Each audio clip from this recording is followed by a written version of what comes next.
참 예수님, 오늘은 1월 13일 연중 제1주간 금요일입니다. 용서하시는 하느님, 기적과 복음화라는 제목으로 강론 말씀을 드리겠습니다. 오늘 복음에서 예수님께서는 중풍병자를 고쳐주셨고, 독서에서는 하느님의 안식처에 들어가도록 힘쓰라는 권고를 들었습니다. 하느님 나라의 복음을 선포하시던 예수님께서 병자들을 기적적으로 고쳐주신다는 소문이 퍼지자 전국에서 더 많은 사람들이 그분께 몰려들었습니다.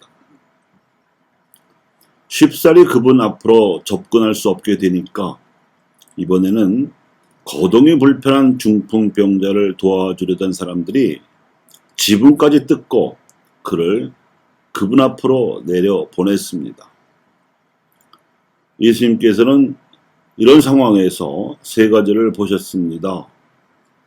우선은 그 중풍병자를 고쳐주려던 이웃 사람들의 정성이고, 그 다음은 중풍으로 인해 그가 겪었을 고생스러움이었으며, 결정적으로는 그가 왜 이런 고약한 질병에 걸렸는지에 대한 사회적이고 영적인 진단이었습니다.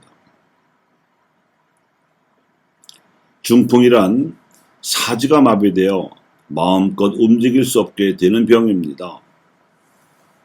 이 병에 걸리면 일상생활이 어려워져서 사회적인 사망 선고를 받은 처지가 됩니다. 공중을 새처럼 날아다니거나 물고기처럼 물 위를 사람들이 걷는 것이 기적이 아니라 땅 위를 걸어 다닐 수 있는 것만 해도 기적인 처지가 되는 것이지요. 그런데 예수님께서는 중풍으로 인한 신체적 고통 못지않게 그 중풍병자가 겪어야 했던 사회적이고 정신적인 어려움을 꿰뚫어 보셨습니다. 당시 이스라엘 사회는 예수님께서 새로이 하느님 나라를 선포하셔야 했을 만큼 사람들과 하느님 사이의 통로가 꽉 막혀 있었습니다. 신체적인 질병은 많은 경우 정신적이고 영적인 원인에서 생겨납니다. 종교적으로 소외되고 사회적으로 낙인 찍히면 정신적으로도 마음이 오그라들어서 면역력이 급격히 약화됩니다. 그러다 보면 가장 약해진 신체 부위로 병균이 침투하기 쉽습니다. 면역력을 살리자면 근본적인 처방이 필요하다는 진단이 그래서 나왔습니다.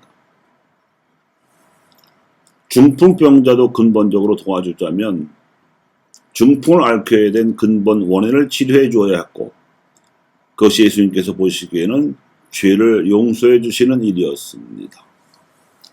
그의 죄가 무엇이었는지는 알 수 없습니다만, 저도 맥락을 살펴보면 당시 이스라엘 사회를 지배하던 그 까다로운 율법을 어긴 탓으로 죄인으로 낙인 찍혔고, 그러자 실제로도 죄인으로 살아가게 되어 버렸을 개연성이 큽니다. 사람은 성인으로 대하면 성인처럼 살고 죄인으로 대하면 죄인으로 삽니다.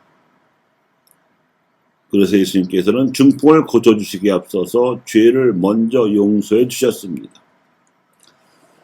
이것이 비상한 용기를 필요로 했던 이유는 이 광경을 지켜보던 바리사이들의 반응에서 나타납니다. 바리사이파 율법학자들은 예수님께서 사죄 선언을 하시자 하느님께서만 죄를 용서해 주실 수 있는데 한갓 사람인 주제에 하느님 행세를 했다면서 당장 신성모독이라며 비판하고 나섰던 것입니다. 예수님께서는 그들에게 비판받을 각오를 하시고 그 중풍병자를 돕고 정상적인 생활로 돌아가도록 도우시기 위해서 그리하셨습니다. 이로부터 그분과 바리사이파는 적대적인 대립 관계로 들어서게 됩니다. 결국 나중에 십자가형을 언도받게 된 빌미에도 신성 모독 혐의가 들어가게 되면 물론입니다. 그러니까 예수님께서는 자칫 당신이 죽을지도 모르는 위험을 무릅쓰시면서 그 중풍병자를 도와주신 셈입니다. 바리사이파 율법학자들의 이러한 태도는 모세 이래로 이스라엘 사회를 지배해온 전통적인 신관을 드러낸 것입니다. 모세 시대에 유다인 조상들이 정살이 하던 이집트에서 기적적으로 구출되는 과정으로부터 신체험이 생겨났는데, 이 압도적인 신체험이 율법으로 나타났고, 율법을 해석함에 있어서도 가부장적인 유일신관으로 나타나게 됩니다. 이는 주변 민족들과의 투쟁 과정에서도 생존하기 위해서는 이스라엘 백성으로 하여금 신의 손길이 절대적이기 때문에 수동적으로 신의 명령에 순종해야 한다는 신관을 낳았으니, 하나님 한 분 외에 누가 죄를 용서할 수 있단 말인가 하는 반응은 그래서 나온 것입니다. 이에 비해 예수님께서는 이스라엘의 해방을 가져온 근본 원인은 하나님의 자비임을 드러내시고자 중풍병자의 죄를 먼저 용서하심으로써 중풍을 고쳐주셨습니다. 예수님을 통해 하나님의 자비가 내려와 치유의 기적이 일어날 수 있었던 계기는 그 중풍병자를 들것에 실어 지붕까지 뚫으면서까지 도와주려 했던 이웃 사람들의 선의였습니다.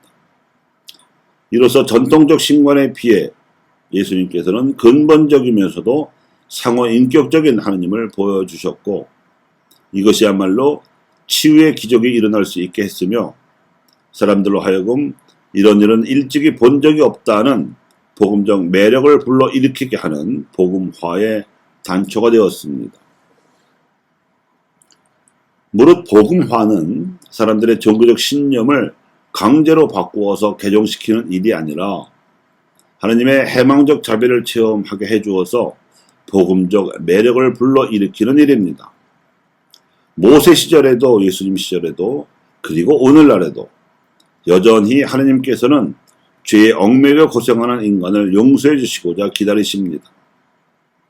이러한 자비를 받고자 마음을 열면 얼마든지 우리 인간은 기적적인 해방을 맞이할 수 있으며, 이러한 자발적인 순종으로서 우리가 얻을 수 있는 해방이야말로 하나님께서 주시려는 안식입니다.